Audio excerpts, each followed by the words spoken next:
Hi అండి. ఏంటోనండి బాబు ఈ పిల్లలు పాలు తాగితే టిఫిన్ చేయరు, టిఫిన్ చేస్తే పాలు తాగరు. అలాంటి పిల్లల చేత పాలు టిఫిన్ ఎట్ ఏ టైంలో తినిపించాలంటే బెస్ట్ చాయిస్ ఈ నేతి పాల ఉప్మా. టేస్ట్ ఎంత సూపర్గా ఉంటుందంటే ఉప్మానా మాకొద్దు అనేవాళ్ళు కూడా లొట్టలేసుకొని మరీ తింటారు, అంత టేస్టీగా ఉంటుంది. ప్రాసెస్ కూడా సింపుల్గానే ఉంటుంది.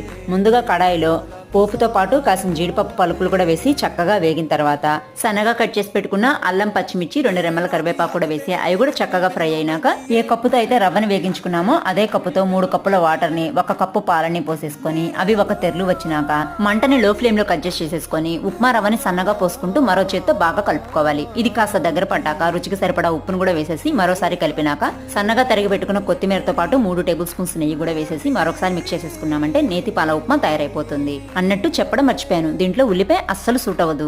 ఉప్మా అంటే అస్సలు ఇష్టపడని వాళ్ళు కూడా దీన్ని ఎంతో ఇష్టంగా తింటారు. వీడియో నచ్చితే లైక్ చేసి షేర్ చేయండి. Thanks for watching.